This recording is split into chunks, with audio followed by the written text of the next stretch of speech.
A história do capítulo 22 de Gênesis é uma representação ótima sobre o que Deus fez para salvar a humanidade.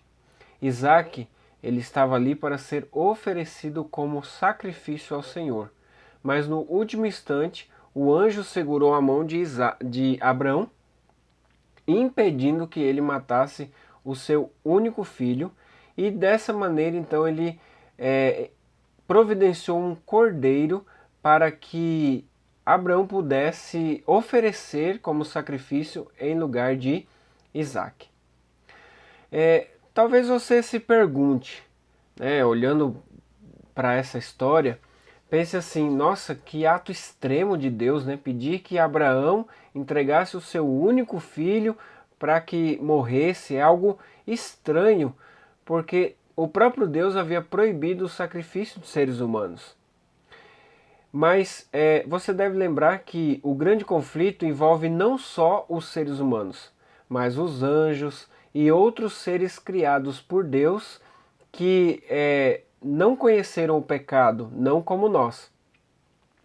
E eles viram as acusações que Satanás fez contra Deus lá no céu.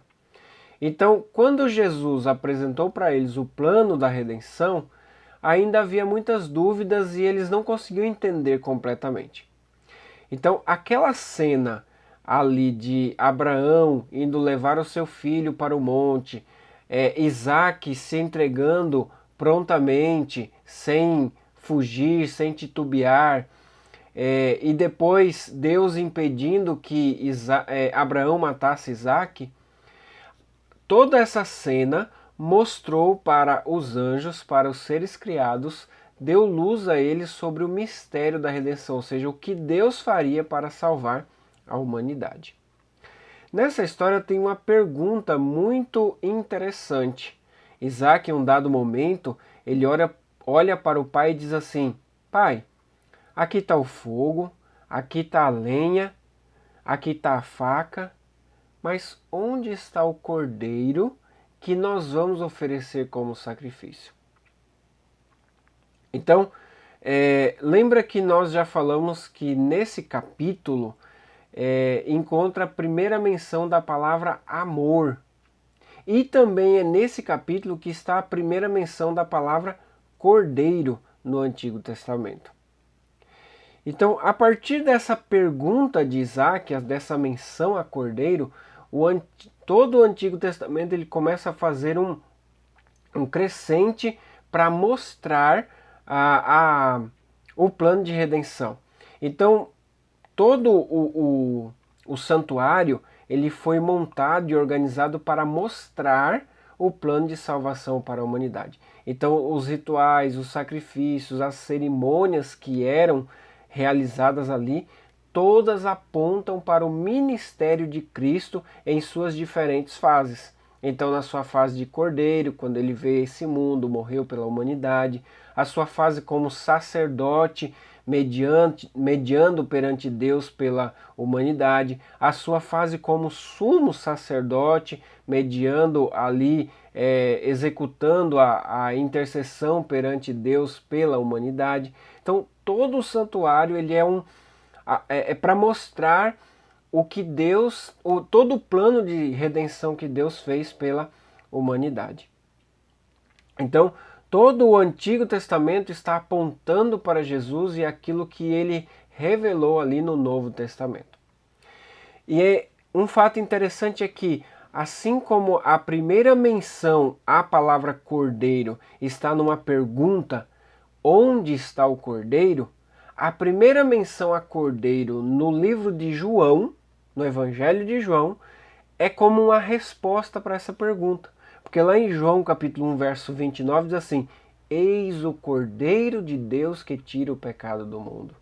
Então é como se Isaac estivesse perguntando: pai, onde está o Cordeiro? E aí vem João e diz assim, apontando para Jesus, dizendo: eis aqui o Cordeiro que tira o pecado do mundo.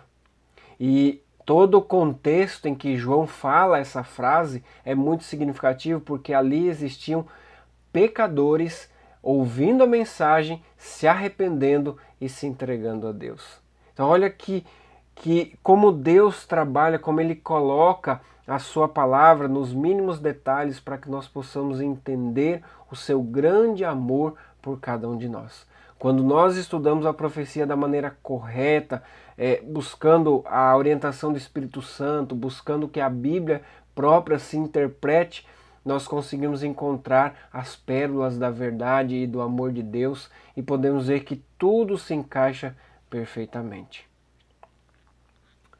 O que eu tiraria de lição hoje dessa história, além de tudo isso que nós falamos, é que naquele dia Abraão ele teve o privilégio de ouvir o anjo intervindo dizendo assim: para, porque não é necessário mais que Isaac morra. Mas Deus, quando entregou seu filho para morrer na cruz do Calvário, ele não teve ninguém para dizer assim: pare, porque se alguém tivesse dito pare, nós não teríamos a oportunidade de salvação. Jesus foi zombado, foi insultado, foi humilhado, foi torturado, mas entregou a sua vida, porque, como ele mesmo diz lá em João 3,16, porque Deus amou o mundo de tal maneira que deu seu único Filho para que todo aquele que nele crê não pereça, mas tenha vida eterna. Aceite esse Jesus em sua vida e ele vai transformar a sua vida. Vamos orar?